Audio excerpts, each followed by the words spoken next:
Testing, testing, 1 2 1 2. Here we go for another installment. Where should I sit? This looks good to me. Hi out there, and welcome back to my GPZ channel.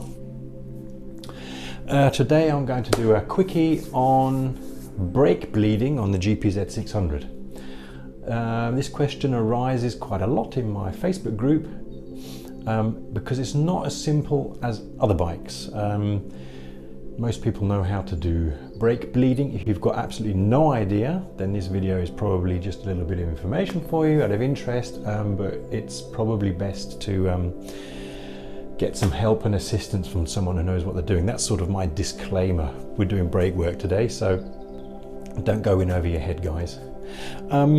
Yeah, so normally what you have is you have a wheel with 2 brake discs. Some have 1, but a lot of bikes have 2 brake discs on the front, and each brake disc has a caliper, and the caliper has a bleed nipple, and from this bleed nipple, this is where you do the brake bleeding to release any air in the system after any maintenance work, or if the system's been opened, or you've done some overhaul work or something, or if you are going to change the fluid, then I basically just bleed the system so long until the new fluid that I'm pouring in over the top comes out the bottom. But the thing is, this bike has not 1 bleed nipple, not 2 bleed nipples, but it has 7. 1 on the rear wheel and 3 on each of the front brake calipers. I just want to first of all show you how to access the brake fluid, how to check it if it actually needs replacing. The maintenance documents do say after 2 years. But the thing is brake fluid is, as they call, hydroscopic. What that means is it soaks up water. If you have too much water in the system, you can get brake fade. How can you check if your brakes are good, if your brake fluid is good, and as and when you need to change? How do you do it? How do you bleed the system? That's what this video is about today. So, as always, gloves on.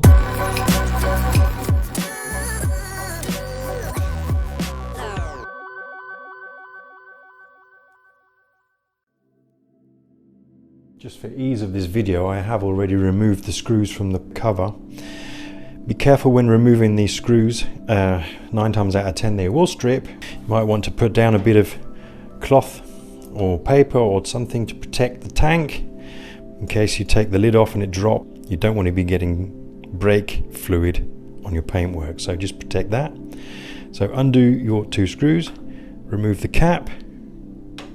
This is my brake fluid, and normally your brake fluid is like clear like honey. This is, but it does look very murky, so you can assume that this has been contaminated. I have bought myself a tool. It's like a pen. Let me just focus that in. So very cheap from Amazon, but they are very effective. And basically it's just a button that you press. In this case it's giving me battery is okay. And you have a scale on here. I'll just focus this in, look. And you have a scale. 1 to 2% is okay. Anything over 3%, 4% fluid, water in your brake fluid, then they are recommending a change. And how does this work? Well, as I say, brake fluid is hydroscopic. You pull the end off and you have 2 prongs. You put the 2 prongs, submerge them into your brake fluid, press a button and see what happens. Now I can pretty much imagine what's going to happen on this, so we're in and we are over. So not even anything else to say about this. This fluid needs changing. So this fluid is completely soaked and needs changing, which I knew pretty much expected anyway. I haven't done this for a couple of years now. So I'll just change the view to show you the caliper and then explain how we're going to do this. This is the bleed nipple for your main brake caliper. This is the bleed nipple for your anti-dive unit. And this is the bleed nipple for the junction box, or the junction unit, or whatever you want to call it. And you have the same on the other side. What you have to do is you have to start at the bleed nipple furthest away from the pump, which in this particular case is this one here, the bleed nipple on the brake. Now, Haynes' manual chapter 7.10, paragraph 8.9 explains that you must do this bleed nipple first, then they say to do the anti-dive nipple, bleed that one, and then they say do the junction nipple. What they are effectively saying is you must do the one furthest away. This is the lowest one. You can see on this line, this is the lowest one, then the next one, and then the next one up.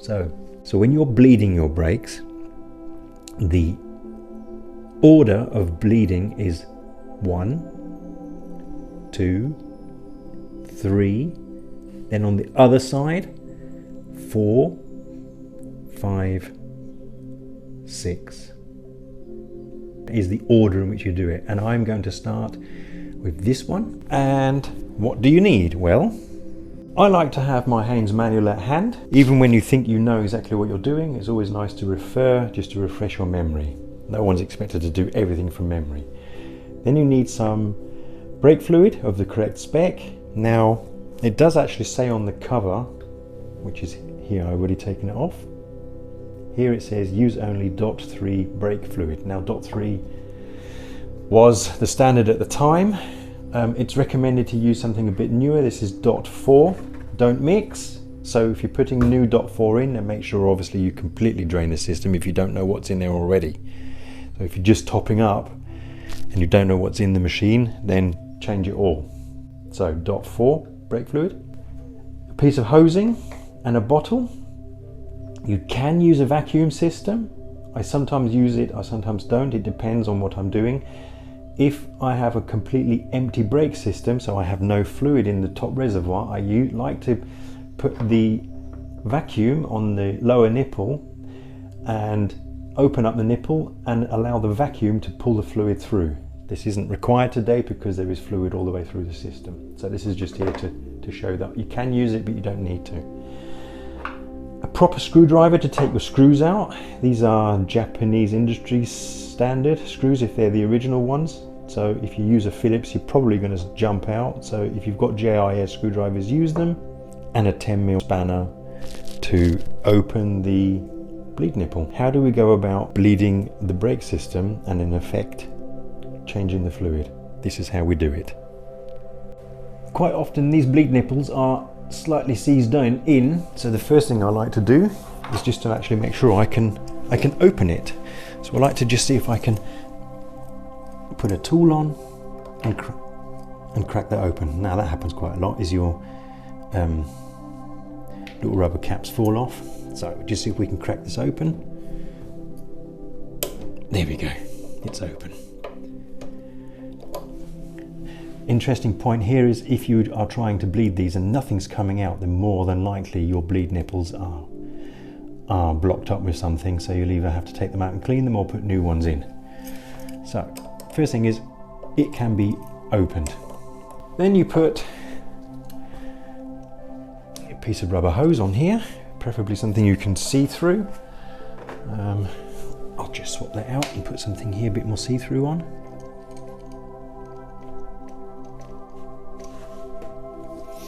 And put the other end into some sort of bottle, or I'm just using an old fruit juice bottle. I'll put that in there. What you have to do is you put your tool on here, your spanner, and what you have to do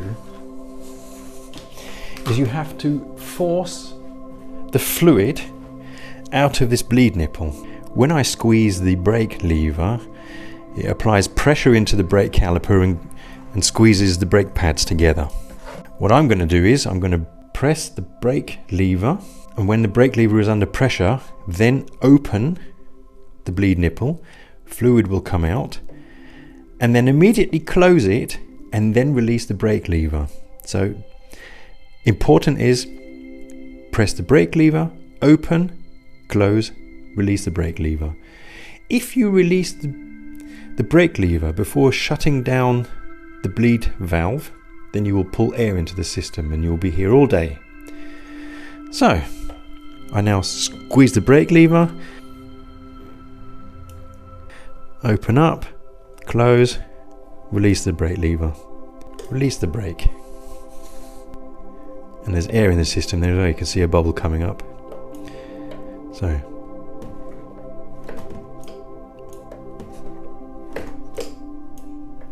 now what's important now is you want to make sure that you don't allow your reservoir pot to become empty, otherwise you will draw air in from the top. So always make sure that your reservoir is topped up.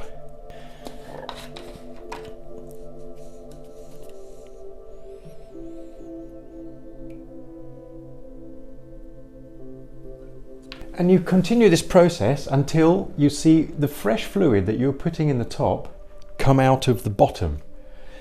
Now once I see the fresh fluid come out of here to the lower bleed nipple, then I will continue with the other 5 bleed nipples to ensure there is no air in the system. So let me just pull the new fluid through. If you look closely enough, you can actually see some air coming out of this system. So not only was the fluid old, but there's air in there as well. So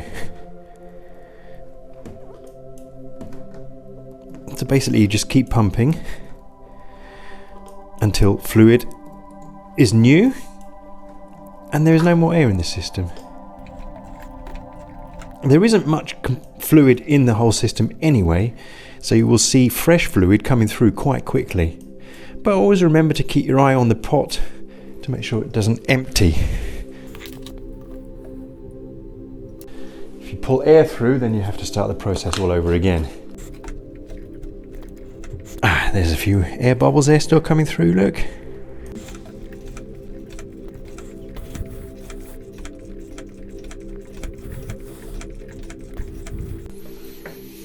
Now this is looking quite clear. I've pulled so much new fluid through that now the clean fluid, which I keep filling up at the top, is coming out at the bottom, and I also have no more air bubbles at that particular bleed nipple. So now that that particular bleed nipple is clear, I'll now move over to the next one that the Haynes manual states, which is this one here. So just ensure before you take this off that you have tightened this up. There we go. And when I pull the brake lever, nothing will happen. There you go. And now move over to this position here. Now we'll go through the same process, but now on the second bleed nipple. So put my spanner on. I've already cracked it open, so I know it does open.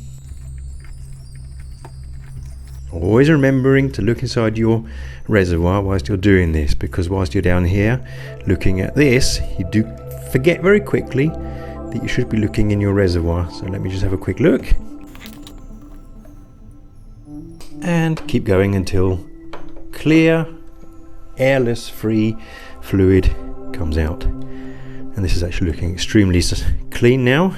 This one looks good.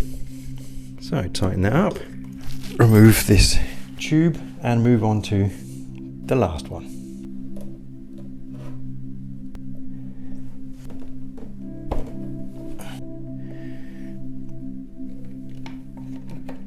And again, make sure your reservoir is not empty and bleed the brakes.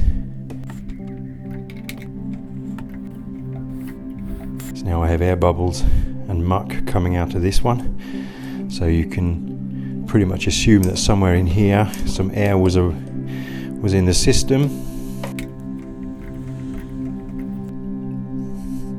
There's a lot of little air bubbles coming out of this one, so I seem to have a lot of air in the system up here.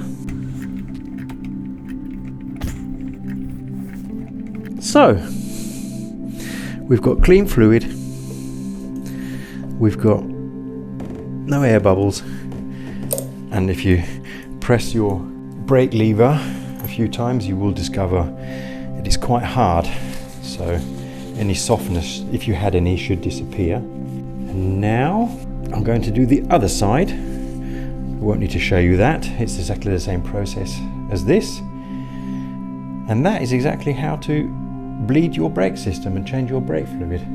To do the rear brake, basically take the side panel off,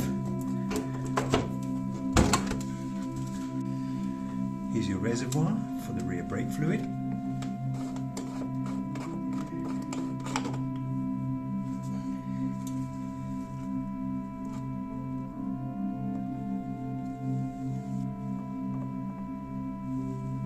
Okay, there we go, no great surprise there. So basically it's the same principle, top to top.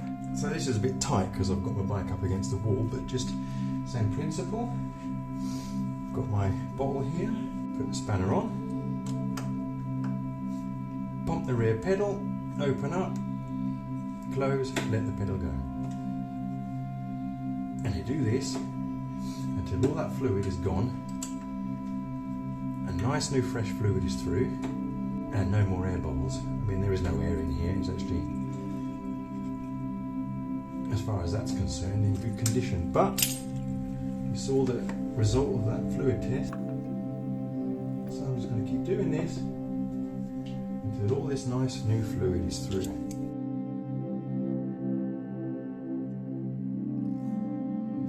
Until 2 or 3 of these pots have gone through.